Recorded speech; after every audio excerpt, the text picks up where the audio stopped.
Hey, check out my idea of usable technology.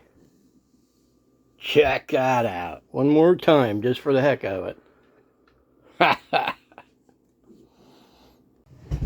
Welcome to my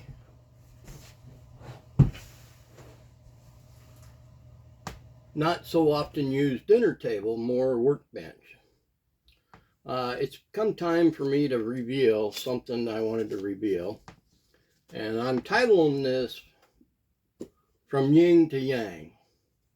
And to understand that, I have to remind that I did a video not too long ago about a product that, when I got it, exceeded expectations.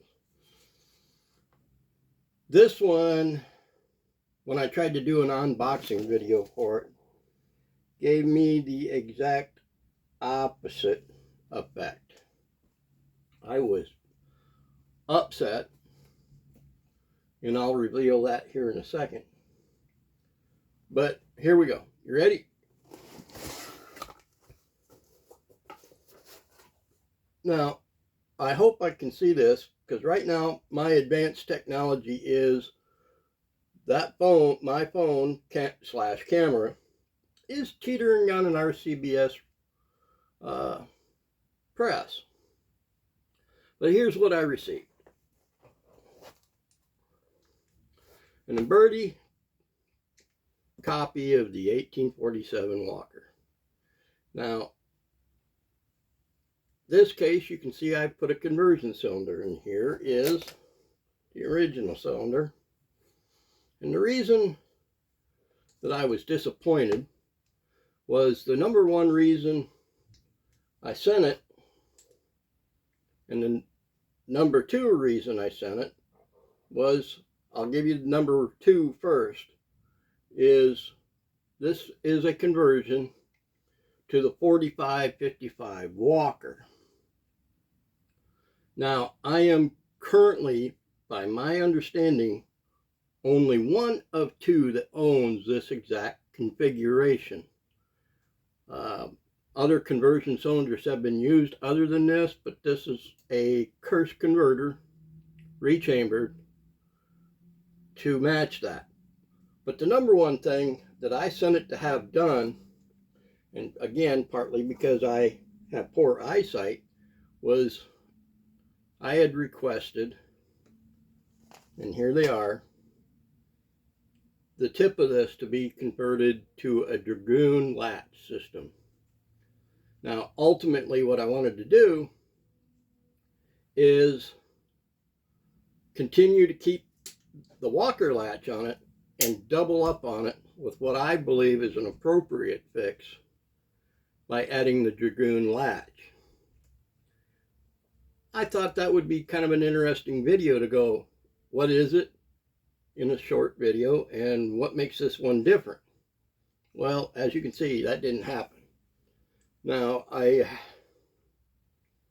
have reached out to the gunsmith that I asked to do it, and I now understand why he didn't do it.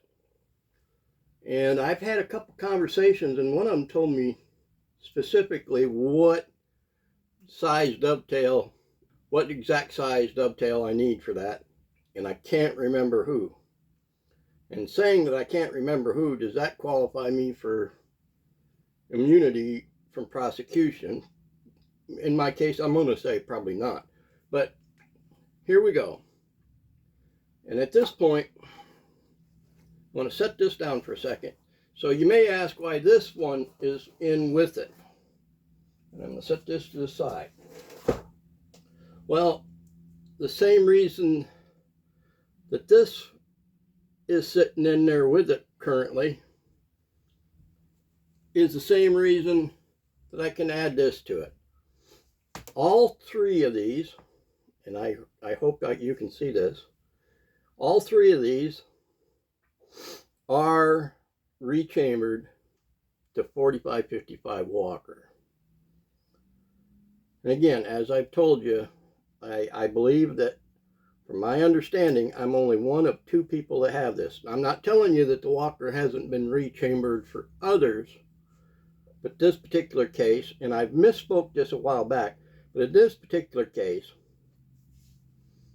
the case is a 460 case shortened by 30 thousandths of an inch, so that somebody couldn't make the mistake of adding a 460 Smith. Relevance, and my understanding is there's an order out there for a couple thousand head stamped as 4555 Walker. But for that reason, I have not, as you can see, this one still says 45 Colt long. Whatever you want to say about the long thing, I'm with you. However, I'm not going to remark these 4555 Walker, because I don't want somebody to make the same mistake and assume to put something in there that don't belong. In other words, if it's advertised as 45 Colt, we're good. Same with this. Now, this little guy is going to be the subject of several videos. This is only a black powder project to me. You won't see me doing smokeless powder in it in any shape or form.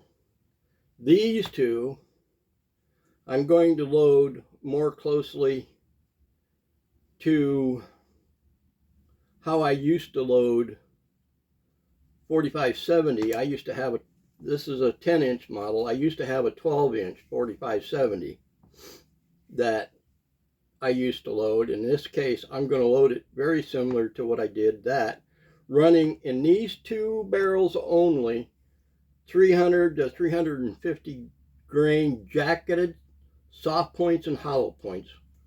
Why would I do that instead of using my own bullets? Well, the simple fact is, as I've told you before, I have a bad eyesight problem.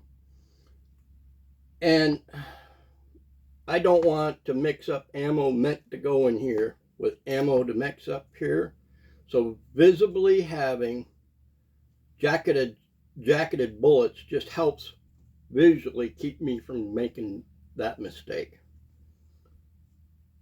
With that, one of the videos I want to do is I've had some thoughts on the most powerful revolving handgun of all time video that Everything Black Powder did. And I've had some thoughts on it. Now, let's face it, when it comes to the most powerful handgun in the world thing, has been overplayed multiple times.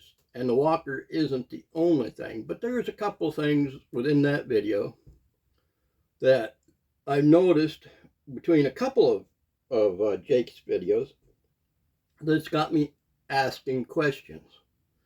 Part of the clue that has got me asking questions is, in fact, the tripod that the camera is sitting on now. Now, with that being said, if you came here wearing your feelings on your sleeve, looking to get your butt hurt, you may have came to the right place. Until next time.